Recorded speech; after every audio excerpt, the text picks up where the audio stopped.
खबरदार रहने के लिए चैनल को सब्सक्राइब करें और प्रेस करें बेल आइकन। हर 100 साल में ही क्यों आता है वायरस का राक्षस? हर 100 साल में ही क्यों फैलती है महामारी? हर 100 साल में ही क्यों ठहर जाती है जिंदगी? ये कोई इत्तेफाक तो नहीं।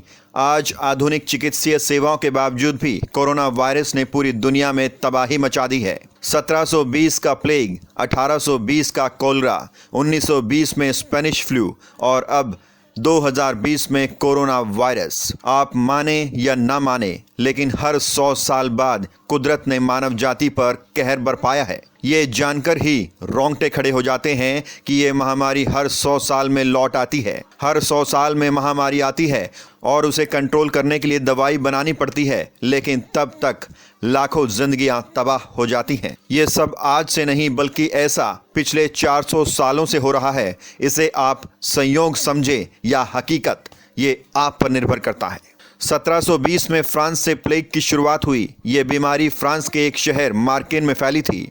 उस वक्त धरती पर ज्यादा जनसंख्या नहीं थी, लेकिन आप इस बात से अंदाजा लगा सकते हैं कि उस वक्त इस महामारी में 1 लाख से ज्यादा लोगों की मौत हो गई थी। प्लेग यही नहीं रुका था, ये बीमारी चाइना के कई इलाकों में फैल गई और चाइना से होती हुई ये महामारी 1889 में भारत पहुंच गई। भारत में भी इस बीमारी ने कहर बरपाया। भारत में इसका सबसे ज्यादा कहर मुंबई, पुणे और कराची में देखने को मिला। इसके बाद 1820 में कोलरा फैला, जिसने लाखों लोगों की जानें ले ली। भारत, बैंकॉक, चाइना, स्पेन आदि देशों के करोड़ों लोग इससे प्रभावित हुए। वैसे तो स्पेनिश फ्लू की शुरुआत 1918 में ही हो गई थी, लेकिन इसका असली असर वर्ष 1920 में देखने को मिला। जब विश्व 1918 में पहले विश्व युद्ध से उभर रहा था, तब स्पेनिश फ्लू दुनिया पर कहर बनकर टूट पड़ा। पहले विश्व युद्ध में जितने लोगों की जानें नहीं गई थी, उससे 2 गुनी ज्यादा जानें स्पेनिश फ्लू में चली गई थी।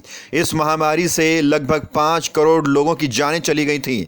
इस बीमारी को इतिहास की सबसे खतरनाक महामारी का नाम दिया गया। माना जाता है कि स्पेन के सैनिकों के टेंट से इस महामारी की शुरुआत हुई थी। 1918 में जब सैनिक प्रथम विश्व युद्ध के बाद अपने घर लौट रहे थे, तब ये वायरस उनके घरों तक पहुंच गया, जिसने महज कुछ ही हफ्तों में पूरी दुनिया को अपनी चपेट में ले लिया। इसके बाद 2020 में महामारी कोरोना, जिसे आप देख ही रहे हैं, चाइना के वुहान से शुरू हुआ ये वायरस अब तक विश्व के 160 देशों में फैल चुका है। चाइना के बाद कोरोना वायरस से सबसे ज्यादा मौतें इटली और ईरान में हुई हैं। कोरोना स्पेनिश फ्लू जैसा ही है, लेकिन इसमें मृत्यु दर काफी कम है। कोविड-19 से लोग ज्यादा जल्दी संक्रमित होते हैं। ज्यादातर ये वायरस उन लोगों को अपनी गिरफ्त में लेता है जिनका इम्यूनिटी सिस्टम कमजोर होता है या उनकी उम्र 60 वर्ष से ज्यादा होती है। दुनिया में ऐसी जानलेवा महामारी हर 100 साल में क्यों फैलती है, ये एक रहस्य है जिसका विज्ञान के पास भी कोई जवाब नहीं है। अगर आप भारत में कोरोना वायरस से मचने वाली तबाही से बचना चाहते हैं और दूसरों को बचाना चाहते हैं, तो सरकार की सभी एडवाइजरी और गाइडलाइंस का ईमानदारी से पालन करें। इसके साथ ही दूसरों में भी इस वायरस से बचने की जागरूकता फैलाएं, क्योंकि इस महामारी से आपको सरकार नहीं, बल्कि आपकी सावधानियां बचा सकती हैं। इंडिया टाइम 24 न्यूज़ के लिए परवीन की रिपोर्ट। खबरों से खबरदार रहने के लिए चैनल को सब्सक्राइब करें और प्रेस करें बेल आइकन।